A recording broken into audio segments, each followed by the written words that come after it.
बिस्मिल्लाहिर्रहमानिर्रहीम। Welcome students, उम्मीद करता हूँ आप सब खैरियत से होंगे। बच्चों, आज हम चैप्टर 6 फ्लूइड मैकेनिक्स के एक्सरसाइज शॉर्ट क्वेश्चन सॉल्व करेंगे।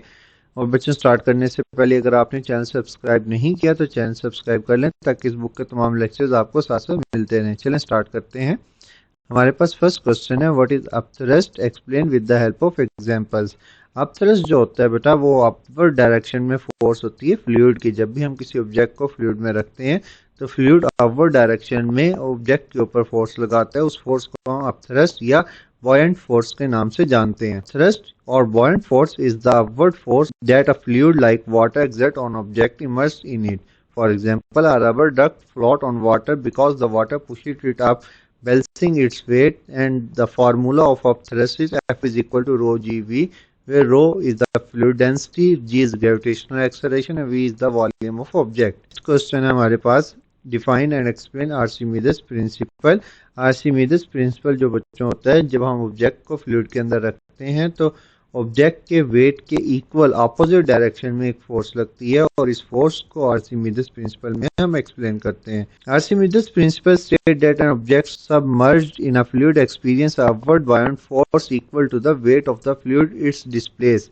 For example, when a stone is placed in water, it seems lighter because the water pushes up on it with the force equal to the weight of the water displaced by the stone.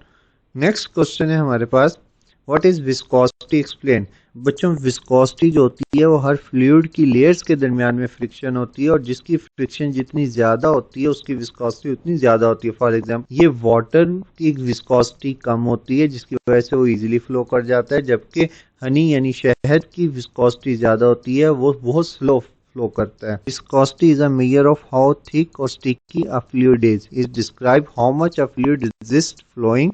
For example, honey is high viscosity and flows slowly, while water has low viscosity and flow easily. What is viscous drag? Explain with the help of examples. बच्चों, जो हमारे पास viscous drag होता है, जब हम fluid में किसी object को मूव करवाते हैं तो फ्लूइड की विस्कोसिटी की वजह से उसके ऊपर एक ड्रैग फोर्स लगती है जो उसकी मोशन के अगेंस्ट होती है। Viscous drag is a resistance force that act on an object moving through a fluid due to the fluid viscosity. For example, when a marble moves through honey, it slows down quickly because honey has high viscosity and exerts a strong viscous drag on the marble. Next question है हमारे पास, define Stokes law, derive its mathematical formula by using dimension. Stokes law जो होता है बच्चों, ये हमारे पास spherical object के ऊपर लगता है। जब हम स्फेरिकल ऑब्जेक्ट को फ्लूइड के अंदर फ्लो करवाते हैं, वेलोसिटी के अपोजिट डायरेक्शन में एक फोर्स लगती है और उस फोर्स का नाम ड्रैग फोर्स रखते हैं हम, और इस फोर्स को हम स्टोक्स लॉ में एक्सप्लेन करते हैं। Stokes law state that the drag force F on the spherical object moving through a fluid is proportional to the object radius R and the fluid viscosity eta and the object velocity v. The formula is F is equal to 6 pi eta RV, where F is a force, 6 pi constant, eta viscosity, R radius और V terminal velocity. और इसकी जो बच्चों dimension है वो हम dimension निकालेंगे। ये हमारे पास फोर्स की डायमेंशन है, इन सब की डायमेंशन लिखेंगे। 6 पाई की कोई डायमेंशन नहीं होती तो वहाँ हमारे पास राइट हैंड साइड की डायमेंशन लेफ्ट हैंड साइड के इक्वल आएगी। नेक्स्ट क्वेश्चन है बच्चों हमारे पास, State and explain terminal velocity and derive its equation using Stokes law.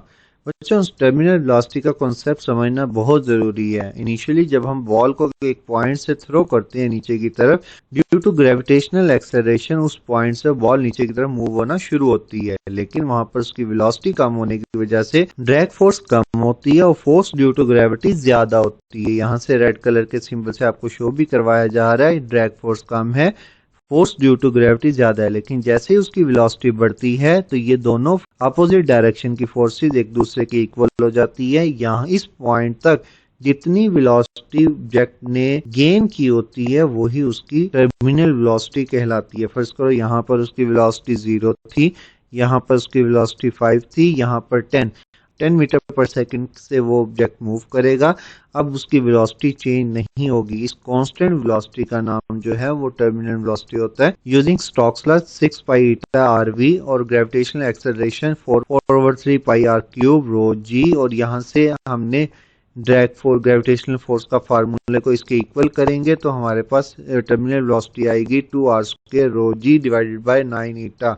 Next question है हमारे पास, state the equations of continuity and derive its mathematical form. Also write one example from daily life where the equation of continuity work. Equation of continuity बेटा हमें simple सा एक concept देती है कि जैसे किसी चीज का एरिया कम होगा उसकी वेलोसिटी बढ़ जाएगी, या फिर वेलोसिटी ज्यादा होगी तो एरिया कम हो जाएगा। गार्डन में पाइप की मदद से अगर हम पानी दे रहे हैं तो हम अगर पाइप के कॉर्नर को हल्का सा दबाएं उसका एरिया कम हो जाता है तो वहां से उसकी स्पीड ज्यादा हो जाती है। The equation of continuity state that the mass flow rate in a pipe remain constant mathematically. A1 V1 is equal to A2 V2, where A is the cross sectional area and V is the fluid velocity. When squeezing the end of the garden hose, the water speed increase at the cross sectional area decrease, maintaining a constant flow rate.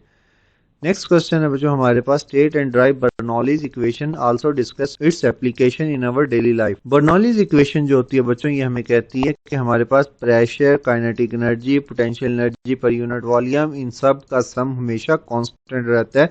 हम pipe के किसी भी corner, बेशक इस corner पर check करें, बेशक ये दरमियान में किसी पॉइंट पर चेक करें, बेशक कॉर्नर पर चेक करें, इन तीनों का सम हमेशा कांस्टेंट रहेगा।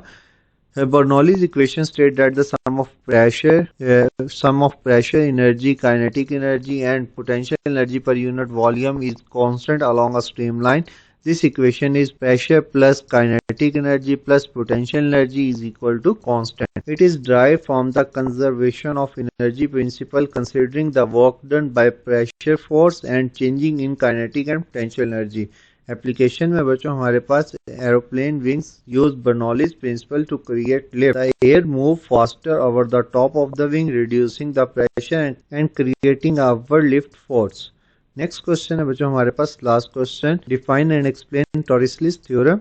बच्चों ये जो थ्योरम है ये हमें बताता है, फॉर एग्जांपल ये हमारे पास एक पानी की टंकी है, इसमें से अगर एक छोटा सा सुराख हो जाए तो इस सुराख से पानी कितनी स्पीड से बाहर आएगा। Torricelli's theorem state that the speed of v of fluid flowing out orifice under the gravity is given by v is equal to square root 2gh, where h is the height of the fluid above the opening. This explains why water flow faster from the hole near to the bottom of the tank than the hole near to the top. सुराख यहाँ पर ऊपर होगा तो water की speed कम होगी, और जैसे जैसे ये सुराख नीचे होगा तो हमारे पास वाटर का फ्लो जो है वो ज्यादा होता चला जाएगा। बच्चों अगर आपको लेक्चर अच्छा लगा हो तो लाइक और सब्सक्राइब करना मत भूलिएगा, और अगर आपको कोई क्वेश्चन है तो आप मुझसे व्हाट्सएप पर भी कांटेक्ट कर सकते हैं। थैंक यू, खुदा हाफिज़।